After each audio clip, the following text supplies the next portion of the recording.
Hi guys, welcome back to my channel. For those of you who don't know, my name is Yanika, and today I wanted to talk about ghetto mentality. If you know me and you've been watching my videos for a while, you know that I was born in the ghetto of Jamaica, so I feel like I'm fully able to talk on this topic considering where I am now in life. I've had to do a lot of fighting that mentality to get to where I am in life, so I wanted to do a video essentially talking a little bit about my upbringing and the ghetto life and ways on and how we can fight it, or if you're someone having those sorts of mindsets, ways that you can maybe fight it. I know I've not really talked much about it on this channel, so I wanted to talk a little bit about how I am where I am, and how I was able to fight that ghetto mentality, and maybe it will help somebody watching this video be able to fight out of that ghetto, or in America you guys will say like the hood way of living, and how you can able to fight that and just get to a better place in life.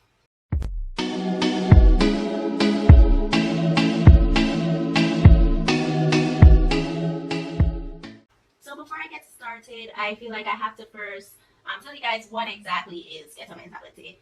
Essentially, it's like being comfortable with a toxic way of living, being comfortable in a toxic environment. And essentially what that looks like is a lot of child abuse, a lot of not spousal, but a lot of domestic abuse, people with multiple baby mamas and daddies, a lot of broken homes, the get rich quick way of living, people trying to keep up with the Jonases, look like they're rich when they're not rich, a lot of gang violence, a lot of drug abuse, a lot of people not wanting more of life. I'm probably missing a few things, but essentially it's just that get rich way of living and just being comfortable in a toxic environment. So I wanted to tell you guys what ghetto mentality essentially is before I got into the video. And it's not just people in the ghetto with this mentality, it's just that it's more prevalent in the ghetto. So that's why I'm speaking on it as a way of it coming from the ghetto, if that makes sense. Now, I also want to say American ghettos is probably a bit different than Jamaican ghettos, but there's a lot of crossovers. But they're also different in the sense, I feel like it's rougher in a sense, but at the same time easier in a sense in Jamaican ghetto. And why I say that is in America, when you're living in the hood, Americans call it, you have housing assistance, you have food stamps, you have welfare, you know what I'm saying? Child support, if your baby daddy or mommy don't want to take care of their responsibilities. You have those things in America. Whereas in Jamaica, you don't have none of those things. You on your own, okay? Ain't no government assistance, ain't no government coming to help you. Hello, okay? So just want to point that out, that there's differences. But I also want to point out in Jamaica ghetto, at least when I was growing up there, people don't pay bills. Everyone essentially do own their homes down there. So nobody pays any type of rent. They don't pay electricity. I had actually found out a few years back how they don't pay electricity is they steal the electricity, you guys. They don't pay water. They don't pay no utilities. I mean, I think now in the social media and the social age, they do pay for Wi-Fi, but they be stealing people Wi-Fi's too. So it's like there's a lot of shit you don't pay for. The only thing you really have to pay for down there is like clothes and food. So basically just that's essentially for the most part what people pay for down there. And if like let's say you want nice things, then you'd have to pay for that. You have to pay to go out, those sorts of things. So the ghettos are different in a way in that sense, but at the same time all the other stuff for the most part is true.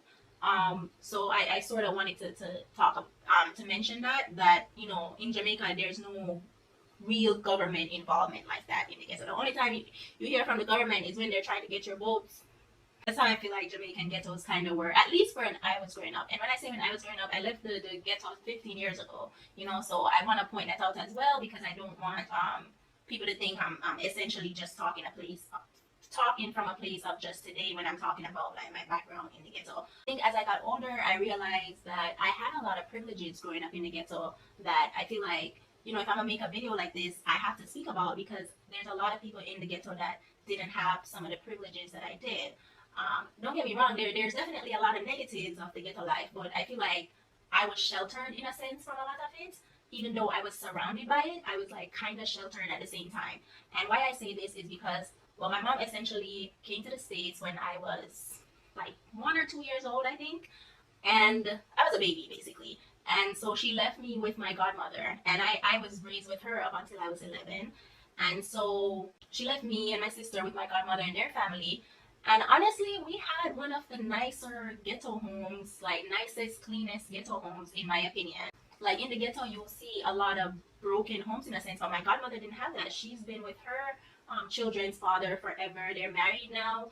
They have kids together. All their kids are for each other. So we didn't have to go through a lot of the like broken homeness we saw in the ghetto. Like we didn't necessarily see that, or at least I don't remember that ever happening in our household. Like to me, honestly, growing up, I don't think I ever saw my godmother and like her husband. I never saw them argue. Like I don't remember ever seeing them argue. And I'm thinking about it, and I'm like, that shit is weird. Like I've never seen those two people argue, and it's very hard to hide arguments down here because in our house, like all the rooms were connected and everything, so it's like you can hear everything.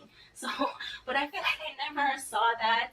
She was very motherly, and she raised us, I think, very well compared to like all the other people in the ghetto. Like there's a lot of crazy shit in the ghetto, y'all. We never had to deal with that. I feel like the biggest things we had to deal with was the fact that in the ghetto, like how they discipline kids is very abusive. So we weren't sheltered from that. Like especially me, I feel. I definitely got disciplined in ways that I would never discipline my kids. But pretty much all the kids in the ghetto got disciplined that way. Some worse than even how I was disciplined. You know what I'm saying? And then also like being that me and my sister were like the outside kids, we always felt like outsiders. So like and probably my sister more than me because my sister was like a second mother to me. So I feel like I was even more sheltered in that way. Like I always felt like more included in a sense because my sister was always like protecting me sort of thing. So I have to recognize that privilege. Not to mention the fact that my godmother, like she was a hustler, very strong type black woman in my opinion.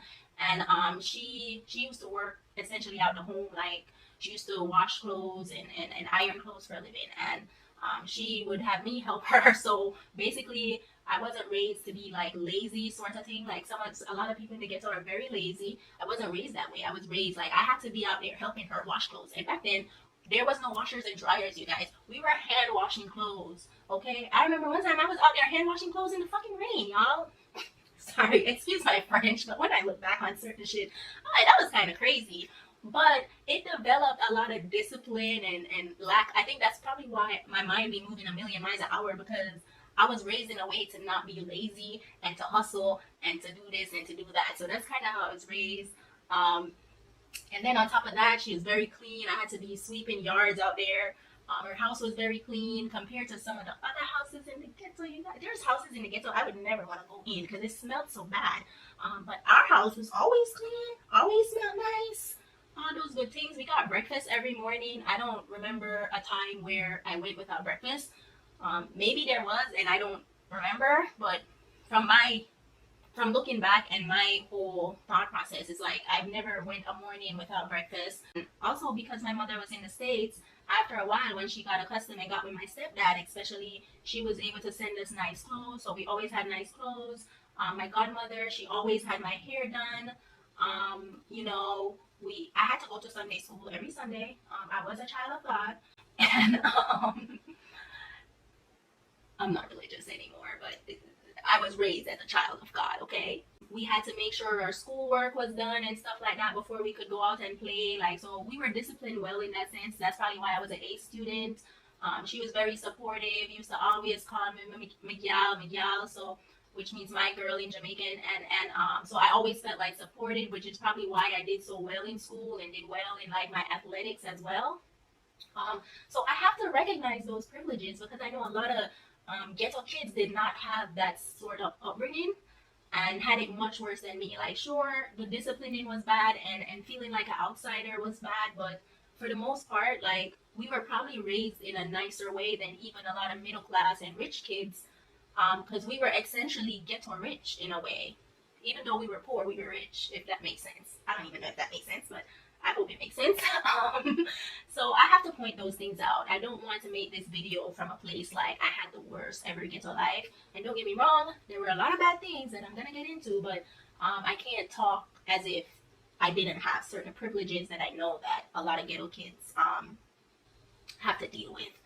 Now, one of the things I want to say is growing up in the ghetto, I never even knew that it was bad. I never knew like how we were, the stuff that was going on. I never thought it was bad until I came to the States, and then I started learning, and I was like, oh shit, like shit was really bad. Like, and I think that's the thing with ghetto mentality is that when you're in it, it's intoxicating. It's so entertaining, and it's a lot of fun. Ghetto life is fun, and when you're young and you're growing up in it, you think it's normal. Like you normalize it to a place where you think that this is the way of living, and this life is normal life, and this is all that there is to life. And keep in mind, when I growing up there was no social media, so you didn't get to just go on the click of the internet and see the rest of the world. You know what I'm saying? Like you thought this was life.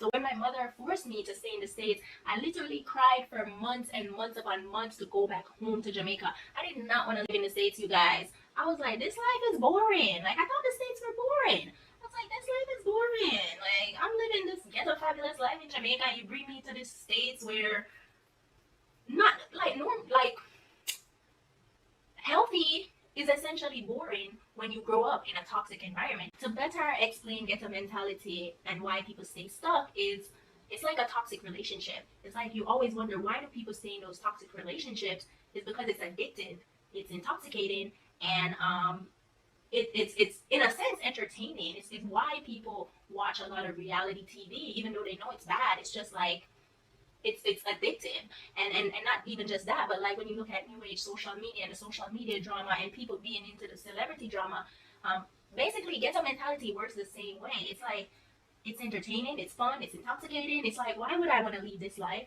Oh, and in Jamaica, by the way, you don't have to pay bills. The only thing you gotta worry about is to get yourself some food, get you a little money to go to parties, and you're living a good old fabulous ghetto life. Like really, that's what it is. And people in Jamaica, like that's why they'll call up people in the States for money, because they think we live here, we live rich. They act like we don't have bills to pay.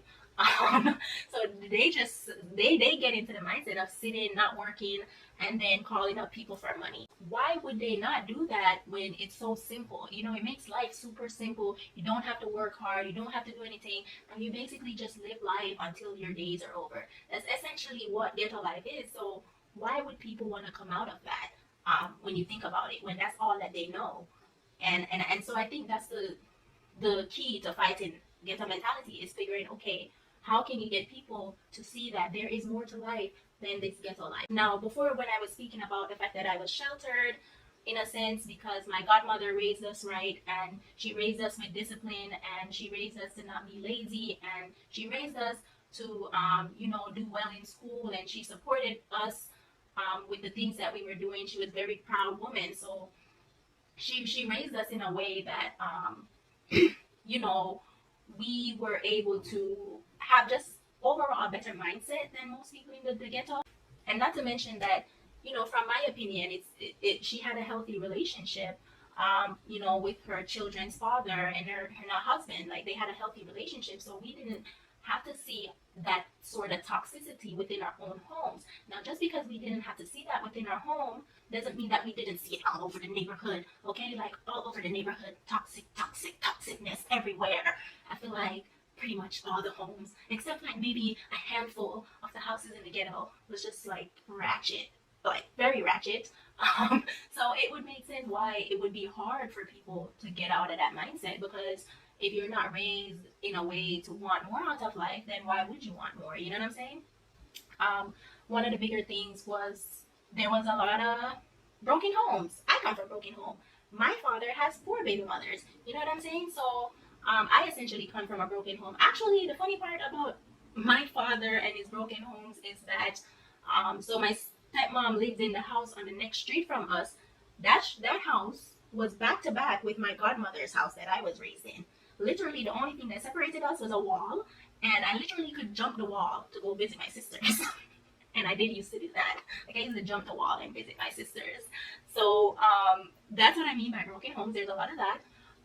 There's a lot of abuse, physical abuse, not spousal, but domestic abuse. There's a lot of that.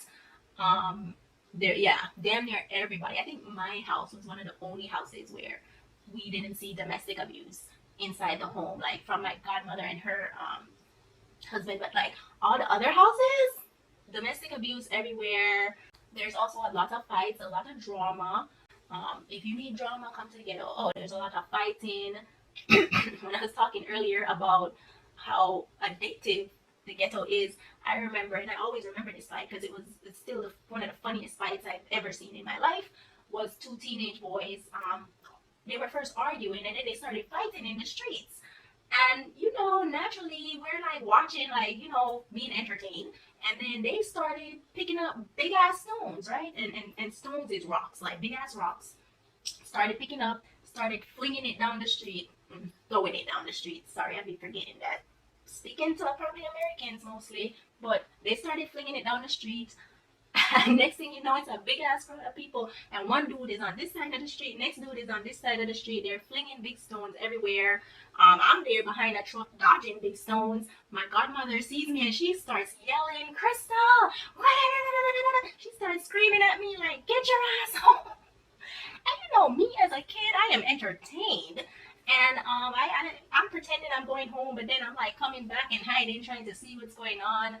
And it was just one big ass fight. It was a hot mess of a fight, but it was so entertaining and addictive. And you see a lot of fights like that in the ghetto. It's not just that. And in Jamaican ghettos, the police don't come back in the days. Maybe now they do, I don't know. But back in the days, police didn't come. Ain't no police coming to save you. Fighting until somebody break you up or until one of y'all hurt each other. That's what you fight until. They fight with weapons. They fight with big stones. They fight with sticks. They fight with machetes. They fight with knives. They fight then with guns. And that brings us to gang violence. Now, one of the things I would say is growing up in the ghetto, for me at least, when I was growing up, I feel like kids and women weren't touched when it came to gang violence. Now, these days, it's different. These new age people, different. They going after everybody. But back then, really children and women, I never felt unsafe by gang violence. It's usually if you have like a brother or your dad or whoever, like that's who you have to worry about in the gang violence. And mostly, it would be like one neighborhood against another neighborhood. But it's like these days they be having intra-neighborhood gang wars now. Whereas I feel like growing up, there wasn't a lot of intra-neighborhood gang wars. There really wasn't. So I feel like things changed a lot. So I have to also point that out. But growing up, at least, the gang violence, I feel like it wasn't as bad as you typically think about gang violence. Or maybe it was, and because I was a child, I just didn't know. Because again, I was protected. But I know there was one instance where the gang wars or whatever got so bad, the damn Jamaican military had to come to the damn neighborhood, you guys. And I remember because I was peeking out the window. We were on lockdown. I was peeking out the window, and it was like tanks, like army tanks. That's how bad it got. Army tanks going through the neighborhood, trying to like basically end whatever war was going on. And I think that's probably the worst the wars got in my neighborhood. But these days now, it got even worse because I know just a few years back, I was even scared to go down there because the intra neighborhood gang wars got so bad. People started killing people for talking out against it. People started burning down people's houses. They never used to do that back in the days, but these days they do shit like that now. They start shooting up randomly. They start killing people who aren't even involved. Like, yeah, it's gotten really bad. To me, it's gotten worse than it was back in the days. But that's another thing with the ghetto. And for the men who get involved in this stuff, it's very it's addictive for them because they're doing it because sometimes they get money out of it, and that's how they live their life. They it's usually a don or somebody like that that's running the gangs that then basically supply them with the guns and the money and everything like that. Sorry, my camera cut off, you guys. But there's usually a don, which is essentially a kingpin in a sense, I guess you can call it that. Is that what Americans call it? I mean, we just say don, right? What do Americans call like that? Whoever's in charge of the gangs or whatever, supplying them with whatever guns or money they need to run the gangs. So that then become addictive for the men down there. Then you have young ladies getting pregnant super young, as teenagers, as young adults before they're even ready for it. And sometimes, you know, their baby fathers have multiple women. Sometimes the young ladies themselves have multiple men that they are pregnant for. But usually it's a situation where it's like one dude impregnating multiple. So now you have multiple broken homes. I can't speak for American hood, but I know in Jamaican hood, people didn't get married, but they just stayed together for a long ass time, and that's basically them being married. Because I don't think, at least back then, I don't think marriage really meant anything on a legal aspect in Jamaica. I don't think it really meant anything in that sense. So it really was no need to like go to a courthouse per se and get married. At least that's my perception of it. I could be wrong, so if I'm wrong, please like comment on the video and correct me. But at least back then, I feel like marriage didn't really matter. So people just stayed together for a long ass time. And another thing that I talked about earlier in the video is, you know, people wanting that name brand lifestyle. Like one of the things that make it hard for people to get out of the ghetto is lack of financial literacy and not being able to save money because they're too worried about keeping up with the Jonases. They're too worried about looking rich to everybody. Like in Jamaica, hood life is party life, right? Party side life. And don't get me wrong, the ghetto parties are fun. They're fun, but like I said, I keep telling y'all, ghetto life is addictive, y'all. So it's very hard to break out of that. And so in Jamaica, ghetto life is basically living life to party, kind of, you know, and they're essentially just comfortable living that way and not really wanting more from life. And I know growing up, honestly, I didn't see what else there was to want, especially because, like I said, I lived ghetto fabulously. So I personally didn't see a need to want anything else other than ghetto life. Looking back at it, I really never thought any of it was toxic. I never thought it was bad. I always thought like it was normal. I thought like this is good life. And then come to America and I see the real world. I'm like, people have to work and pay bills? Like what? People have to pay bills? Like I mean, I knew like you needed money in life, but I never knew like you had to work so hard for money. Like I never knew that was a thing. Like until I came to the States, I was like, what the hell? And don't get me wrong, it's similar in Jamaica as well in the sense that there's a part of Jamaica, there's parts of Jamaica that's not ghetto at all. It just happens that I come from the ghetto part of Jamaica, but not everyone in Jamaica is from the ghetto, you guys. So there are people who actually pay bills and stuff like that in Jamaica. It's just in the ghetto, ain't no such thing as bills. And if you do have something you need to pay for, people just call people in America. So it's like, really, why would you want to lead that life? And I know by now you guys are probably like, how the heck did you get out of that life if it's so simple, right? Again, recognizing my privilege, I was lucky enough to have a mother who ended up coming to the States when, like I said, I was a baby. And she chose to stay in the States because she thought that was the best way to have a better life for us meaning me and my siblings. My mom has 3 kids, so she thought that was the way to get a better life for us. And honestly, I mean, I had my ways about it growing up, like how I felt about it, like when I was a teenager. But it probably was the best decision to make, honestly, because now all my mom's kids are in the States. And I mean, we're not living bad. Like we all live an okay life. Like as far as we're all being productive members of society. So I feel like growing up, well, when I was a kid, I didn't care because I was living ghetto fabulously. But when I came to the States and I was a teenager and I saw how rough life was in America, I was like, send my ass back to Jamaica. Hello? Like, life was rough in America. Okay, I never knew life was so rough until I moved to America, you guys. Like, I really didn't. And this is coming from someone from the ghetto. Like, I never knew life was so rough. And I was like, send my ass back to Jamaica. But now I'm older, I actually understand it all. Now that I know better, right? When you know better, you do better. So that's sort of what happened. But I was lucky enough to have a mother who decided to stay in the States and whatever. That's how she ended up getting with my stepdad, and with his help, they were able to send us money to Jamaica to essentially take care of us, have us living ghetto fabulous lives. Then when I was 11, I actually came to the States on an athletic thing because I used to run track and I was supposed to run in Miami, and that's how I ended up getting to the States. I used to hate when people tell me I came on a banana boat. I'm like, no, I came on a plane, you guys.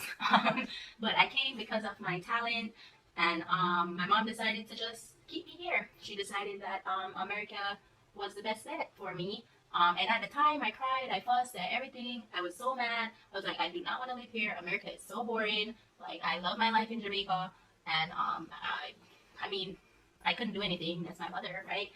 So that's how I ended up here in the States. But just because I ended up in the States didn't mean my ghetto mentality changed. I think the first change in my ghetto mentality was sort of getting rid of my aggressiveness. Because growing up in the ghetto, people are very aggressive, men and women. Like, we're kind of aggressive in the sense that someone might say the wrong shit to you and you're ready to go fist bump fight, right? Or someone might do something to you, you're ready to fight. At least not everybody, but like for the most part. And me, I mean, I was a little tomboy, so I whoop your ass, right? But when I came to the States, I had to learn to shut that shit off. My first year in the States, I got suspended for the first time in my life. I mean, I fought in school in Jamaica, but you fight and nobody, like, they don't suspend you or anything. You fight in the yard and you move on. Here in America, they apparently suspend you for fighting, and I didn't even know that, especially because I didn't do anything wrong. In my opinion, I didn't do anything wrong. This boy got mad because somebody threw something at him, and when he turned around and everyone else was like laughing and stuff, and I was just sitting there like not paying it much mind. In Jamaica, you basically learn that inform of the dead, so that basically means snitches get stitches. So I need to shut my mouth. Like, I grew up, and that's another ghetto mentality. Shut your mouth when you see things. Even if it's bad and not good to shut your mouth, you're supposed to shut your mouth. And so, from that, he came after me because I looked like the weakling. Because I was basically surrounded by mostly boys and, like, some of the more popular kids. And I'm here, this quiet little Jamaican girl, looking like the weakling. So he comes after me. And then me and him gotten into it because I'm just like, I didn't throw nothing at you. And one of these idiots threw something at you, so why are you coming after me? Like, he was trying to pick on the weak link. Wrong thing, because then he ended up trying to put glue in my hair, and I had to whoop his ass. We was literally on the floor rolling. Like, that's when the kids learn, like, don't fucking mess with me. Like, I was quiet, but don't fucking mess with me. I was quiet because America made me quiet. I actually don't consider myself a quiet kid growing up, per se, in Jamaica. I feel like when I came to the States, I got quiet because I didn't want to be here, and then the kids, Black American kids per se, were very like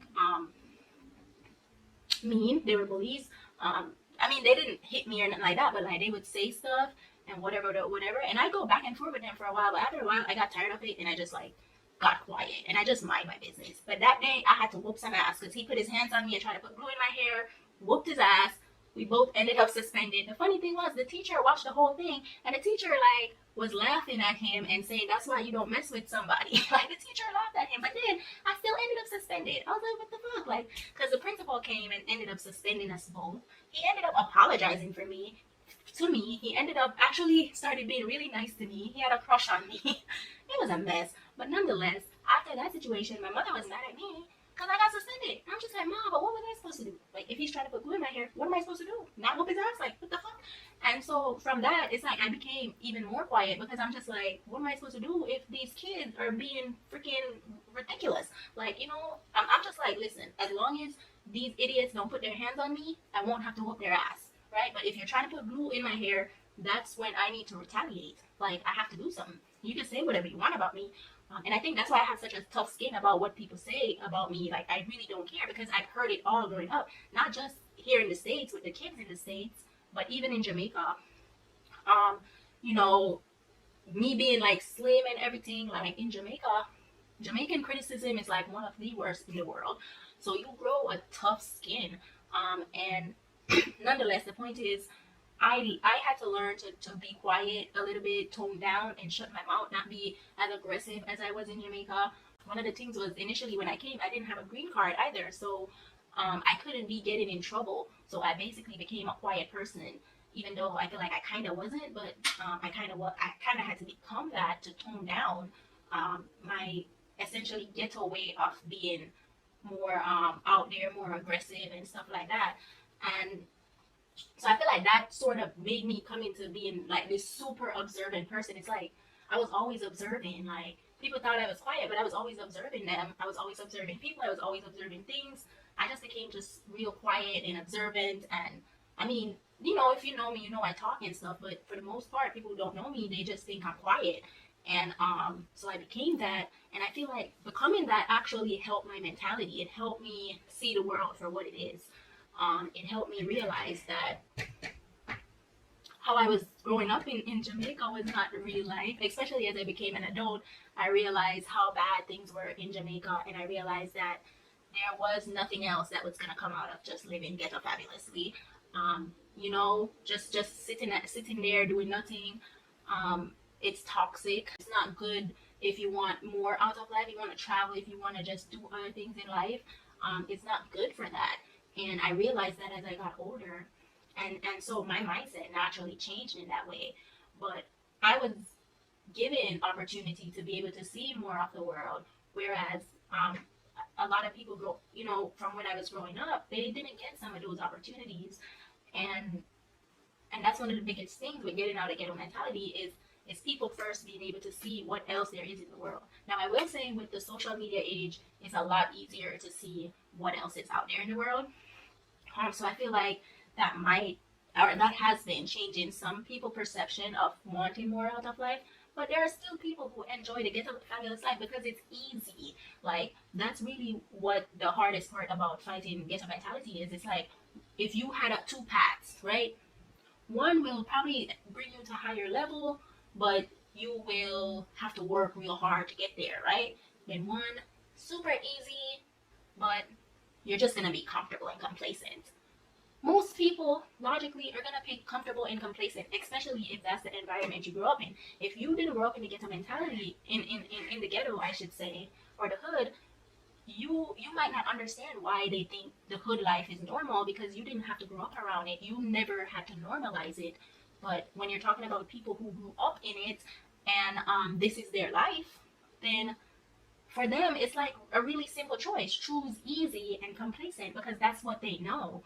But for me it's like when I saw that, oh, you could travel all over the world, oh, you can meet all these different people, you can try all these different things in life, you can just live just a full life. When once I saw that, and then I also saw like, oh, being well, I already saw that you can have healthy relationship because of the household I grew up in, and I already kind of know how I would raise my kids and stuff like that because again of the household I grew up in. Um, so that worked to my advantage, and I was like, well, the path might be a little easier, a little rockier, but the reward is so much better than just being complacent, in my opinion. And I pretty much get a rush out of like trying different things, out of um, you know essentially not necessarily working hard per se, but just working towards the things that I want. I get great satisfaction out of that. I don't get satisfaction out of complacency. So I think that's why for me, it was a lot easier to break out of the ghetto mindset because there are people who actually left the ghettos of Jamaica, came to the States, but they're still living ghetto. Like I'm just like, how do you leave the ghetto of Jamaica and come out here and then live an even harder ghetto life? Like why would you do that? But yeah, there's people who come to the States and they still have that ghetto mentality, and I think that's just at that point mindset has a lot to do with everything because they know that there's more to the world, right? Since essentially they got out the ghetto and they come to a place where you get to see different ways of life. But they still choose their ghetto life. Like there's some people that's just still gonna choose the ghetto fabulous whatever life. Like some people are just gonna choose that, and you have to just accept that. But for some of us, we saw better and we wanted to do better, so we do better, right? I think one of the bigger things with the ghetto lifestyle and breaking people out of the ghetto mentality is starting when they're kids. I feel like for me, even though I was living ghetto fabulously and I loved it, I don't feel like I ever had a ghetto mentality because I wasn't raised to have a ghetto mentality. From I was a baby, basically my mom was showing me that there's more to the world than ghetto life by leaving the ghetto and coming to the States to look a better life. Some people leave the ghetto and they go to other parts of Jamaica because not all of, I mean, there's only small little sections of Jamaica that's like really ghetto, but and I'm from one of the worst ghettos, but nonetheless, there are nice parts of Jamaica where some people leave the ghetto and they go live those nicer parts of Jamaica. So I want to also point that out. But from day one, I feel like not from day one, but from I was young in my upbringing, I kind of wasn't really trained in a sense to have ghetto mentality, even though I was essentially enjoying ghetto life. And um, you know, I think when I got older, I realized that some people just like to complain. Some people like to sulk in their sorrows. I realized that I had so many things working against me in life. I'm black, I'm a woman, I am from another country, and I'm from the ghetto of another country. So that's several things working against me. And even when I came to the States, I didn't have a green card, so that kind of would have worked against me as well. So there's so many things that were working against me in life in general, and um, I still chose to do better. Like once I recognized that, you cannot soak in your sorrows of how you were born or whatever the case may be, I then chose to do better for myself. I chose to live the life that I now live. Whereas some people, they choose to live in their sorrows, they choose to blame the world, they choose to whatever, whatever. And I'm not gonna say that you can't blame the world or your parents or whatever for the hand that you were dealt, because they dealt you that hand. You didn't ask to be here, right? No, you didn't. But it's like you're already here, so you might as well make the best of it. Is how I look at things, and it's like there definitely were times in life, like in my teenage years when I was in the States, I was like, why did you bring me here? I was living so good in Jamaica. I was so angry, y'all. I was an angry kid when I came to the States because I did not like America, you guys. Like the kids were nasty. The life was just boring to me. So I did not like it here. But I realized that I can't control whatever hand I was dealt. I was mad at the world in a sense. I always sort of in the back of my mind, I feel like, because of my upbringing, in the back of my mind, it was like I knew um, life can be better. And so that's why I'm kind of thankful for my upbringing, despite whatever. I'm very thankful for it because I was able to have the mindset that I have. Um, Now, like I said, there are parts in Jamaica that are nicer that some people leave and they go to those parts. For my mother, she left and chose to come to the States. So that naturally, from my younger days, made me in a better position than most other kids in the ghetto. And then not just that is the fact of how my godmother raised me. So I feel like I naturally, even though we were living ghetto, it's like almost like we weren't in a sense. Like we were living like somewhat normal, if that's how you want to put it. So I feel like I naturally had a different mindset because, and that's the root of things is starting it from youth. If we can start developing kids from youth, then when they get older, naturally they won't have the ghettohood or whatever mindset, even if they're raised in it. I feel like even though I was raised in it, I always somewhat saw that life can be more in a sense. I always had the mindset of not to be lazy, not to this, not to that. Because my godmother wasn't one of those people who just sat at home and did nothing. She washed clothes, she ironed clothes. Even my god sisters, when they're teenagers, they were doing hair and making money for a living. So the women that I was around were hustlers. I mean, all Jamaicans in a sense are hustlers, in my opinion. But some people down there are very lazy in the ghetto. They're very lazy. They don't want to. They don't want to go to school. They don't want to do school. They don't want to do this. They don't want to do that. They want to sit on their ass and collect money, like, without doing any work to get that. But that's their mindset. So there's that.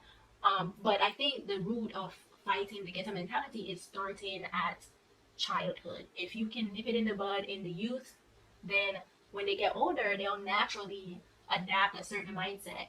Even the tough minded, even the weak minded people, you can strengthen their brains if you start it very young.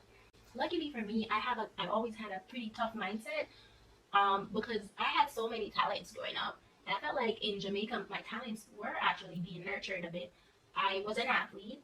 I could dance. And when I say dance, I mean dance in Jamaica. In dance, Jamaican dance hall. Probably could have been a dance hall queen. But nonetheless, I could dance. But I was a very flexible kid. So if like I had training in certain dances, I probably could have became a dancer or something of that nature. And then I was also book smart. And then also the ghetto naturally gives you some street smart. So I had a lot of talents compared to a lot of people. Some people usually have one thing or two things. I had a lot. I was like a triple threat in a sense.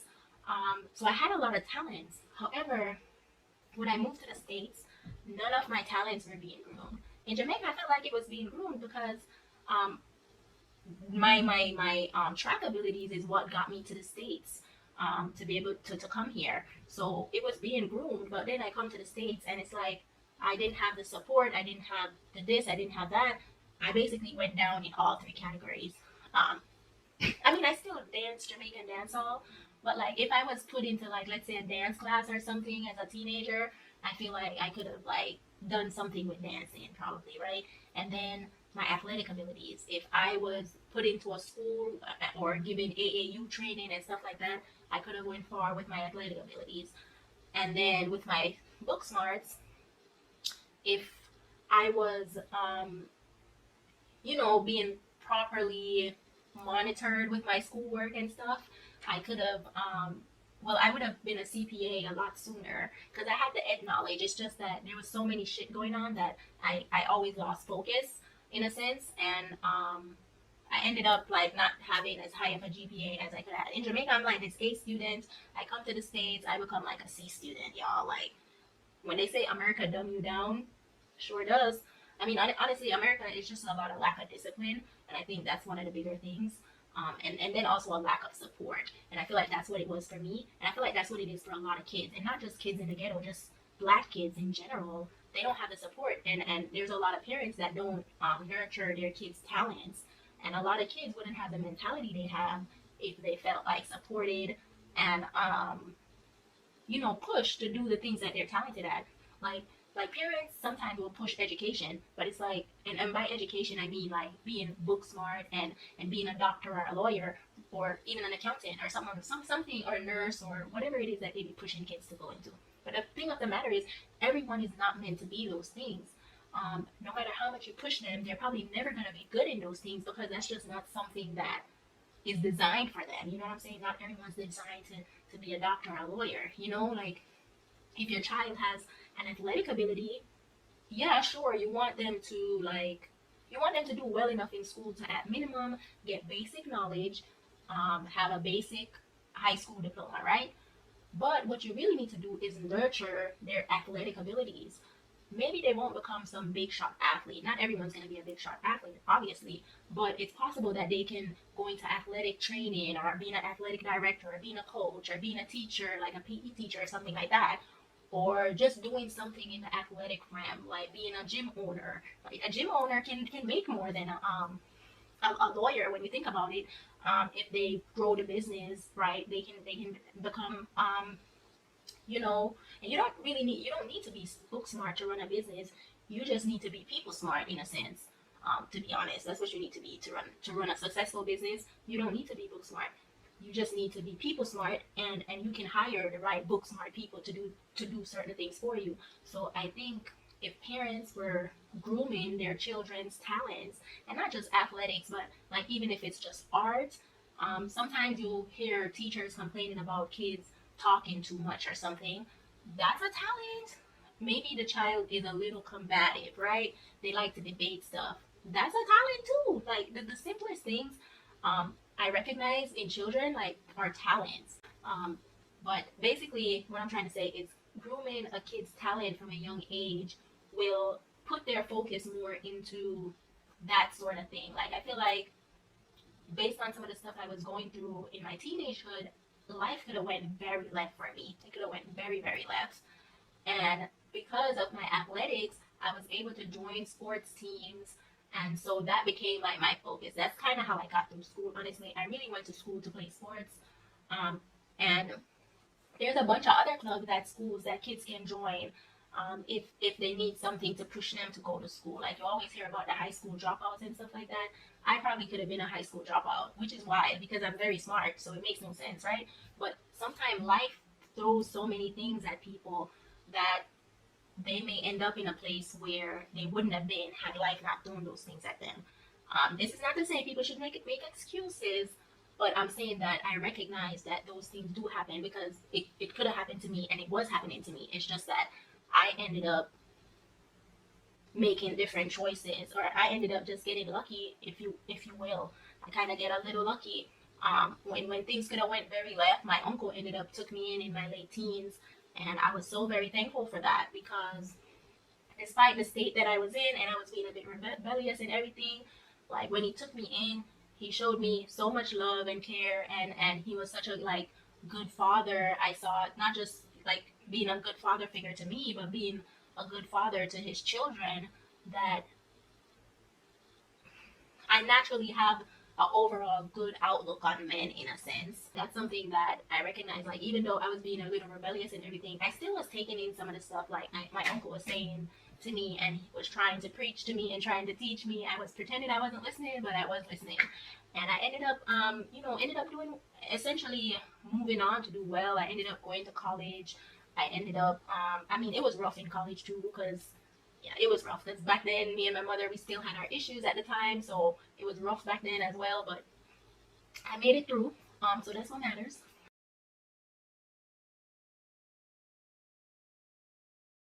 And now, now I'm in the position that I'm in. But it took a lot to get here. It took a lot of me changing my mindset, and that's the biggest thing with fighting ghetto mentality. Is finding a way to change your mindset. I may have had these talents when I was young. It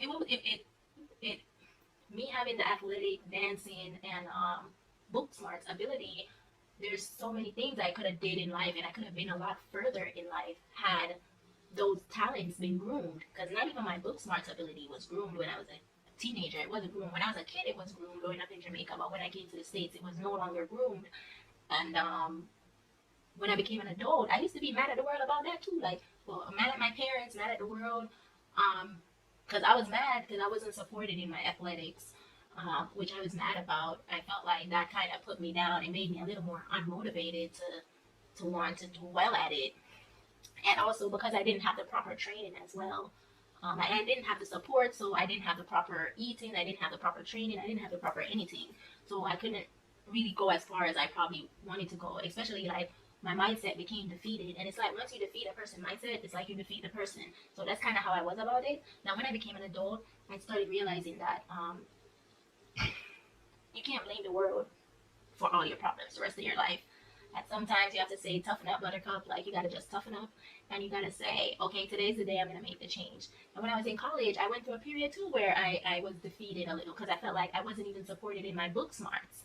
And I was very smart in the books, but I wasn't supported. So even then, I feel like my grades ended up dropping after a while because, in a sense, I felt defeated. So I was focusing on other things that was making me, keeping my energy up, in a sense.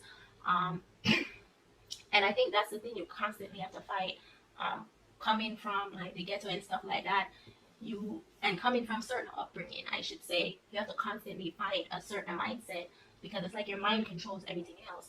But then once I left college, I got to a point where it was like, you can't blame the world for your problems. I got my healing and everything, and I'm like, you cannot blame the world for your problems the rest of your life.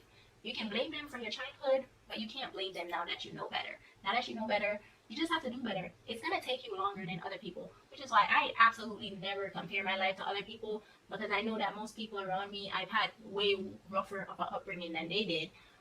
So it's like you can't even compare where one person is versus the next. Like, you can't do that because everyone had to deal with different things and everything affects people differently. So maybe what I went through didn't affect me to the point where I'm completely defeated, but the next person might have went through something much less than you, but it affected them differently. So it's like the mind is like the most powerful tool, I always say. And essentially when I recognized those things, everything changed. I decided to groom my book smart talents, which is why I then went for the CPA and everything. I groomed my book smart talents because I know that I'm book smart, so why not utilize that ability? Maybe, I kind of grew my athletic ability in the sense that I go to the gym regularly now and trying to stay fit, I'm not trying to be no pro athlete or nothing like that, but I want to remain fit. And then my dancing, honestly, I don't just think I have dancing ability. I have creative abilities, but none of that was groomed. And that's something I want to groom next, but it's just like you have to do things one step at a time.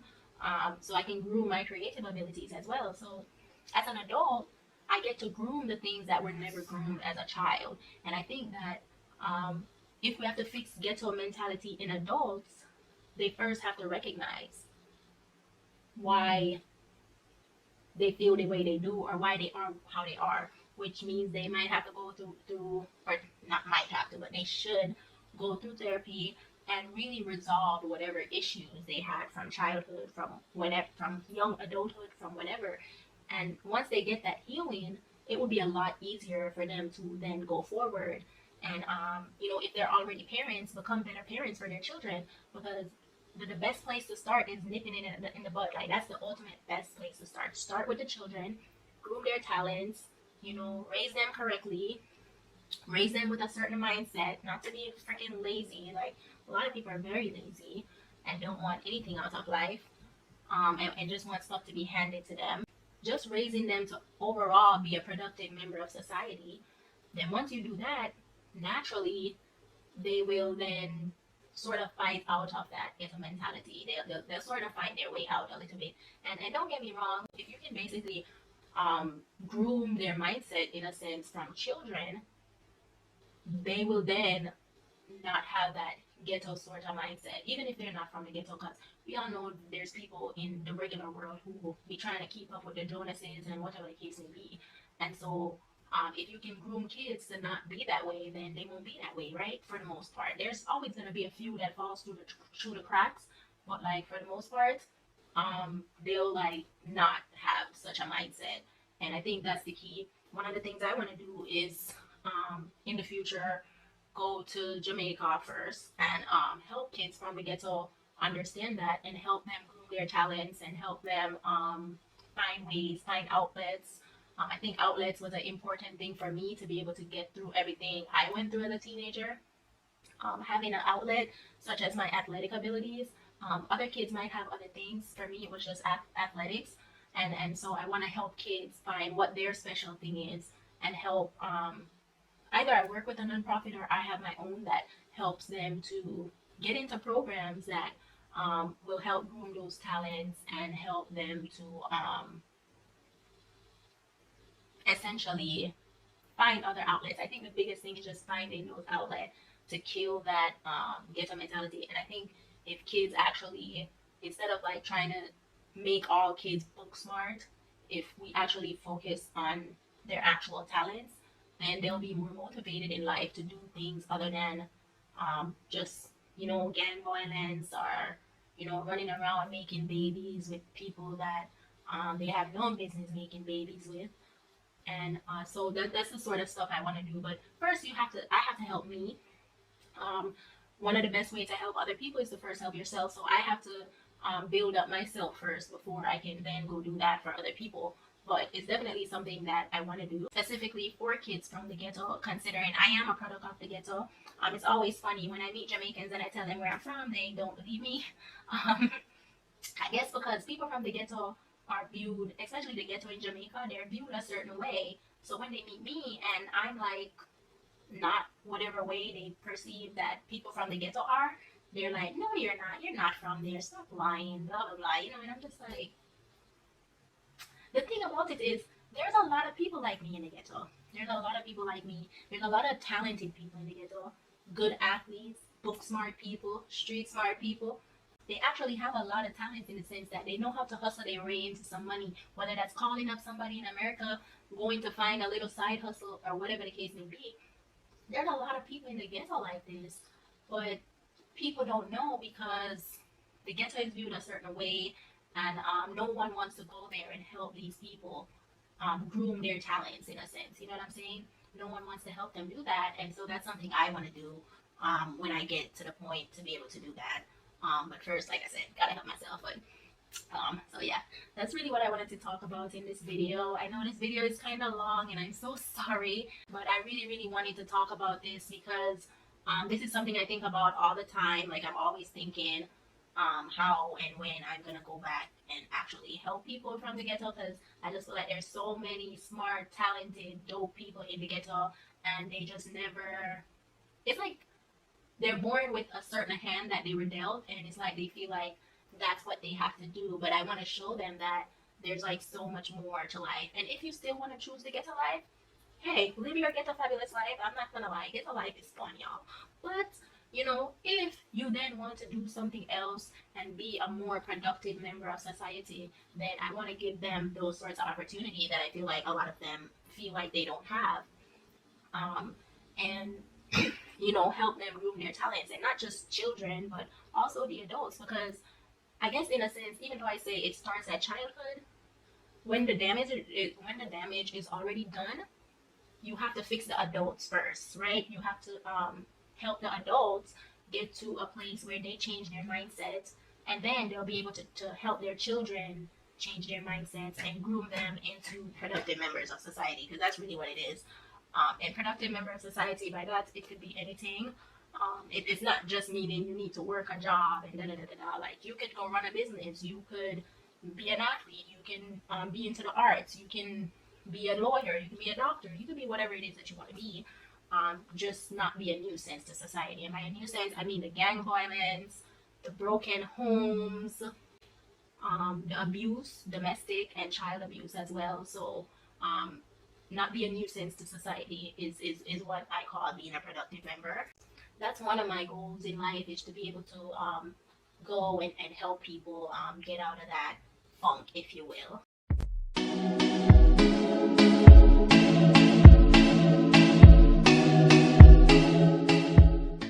That's all for this video. I want to thank you guys so much for watching, and I will see you in my next video.